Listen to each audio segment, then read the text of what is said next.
Hi అండి. Loop టర్నర్తో డోరీని ఎలా సింపుల్గా స్టిచ్ చేసుకోవాలో చూపిస్తాను చూడండి. స్కేల్తో 1 ఇంచ్ క్రాస్ క్లాత్ని కట్ చేసుకోవాలి.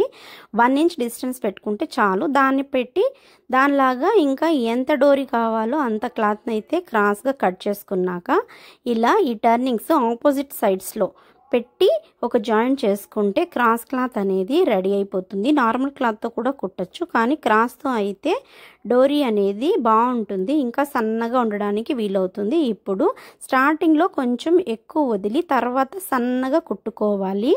మనం పాదం పెట్టినప్పుడు ఆ గ్యాప్ ఉంటుంది, దాన్ని బట్టి పెట్టుకుంటే సరిపోతుంది.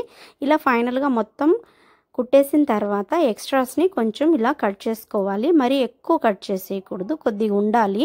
డోరీ స్టిఫ్గా రావడానికి క్లాత్ కొంచెం ఉండాలి. ఇప్పుడైతే లూప్ టర్నర్ని తీసుకొని ఇలా ఒక నాబ్ లాగా ఉంటుంది, దాంతో ఈ ఎడ్జెస్ నుంచి ఆ ఎడ్జెస్ వరకు లాక్కోవాలి. లాక్కున్న తర్వాత లోపల పైకి వచ్చిన తర్వాత చూడండి ఒక చిన్న పిన్ లాగా ఉంటుంది. ఆ పిన్నితో కొంచెం క్లాత్ని లోపలికి పట్టి పైనుండే నాబ్ని క్లోజ్ చేసినట్టుగా చేసేయాలి.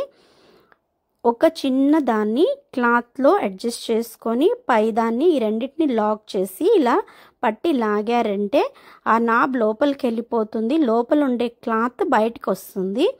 ఇప్పుడు అలా వచ్చిన తర్వాత ఇలా పైకి లాగుతూ ఈ క్లాత్ని ఇటు సైడ్ వచ్చేటట్టుగా తీసుకున్న తర్వాత ఎడ్జెస్ నుంచి క్లాత్ని కనుక లాగేసామంటే సన్నగా డోరీ అయితే రెడీ అయిపోతుంది. పైనుంచి లాగకూడదు, కింది వైపు ఇక్కడ నేను చూపిస్తున్నట్టుగా లాగారంటే ముడతలు పెట్టుకోకుండా నీట్గా వస్తుంది. ముడతలు ఉంటే అది రావడం కష్టమైపోతుంది.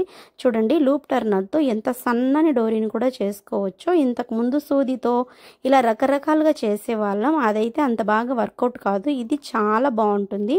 ఈ లూప్ టర్నర్ 50 రూపీస్కి వస్తుంది.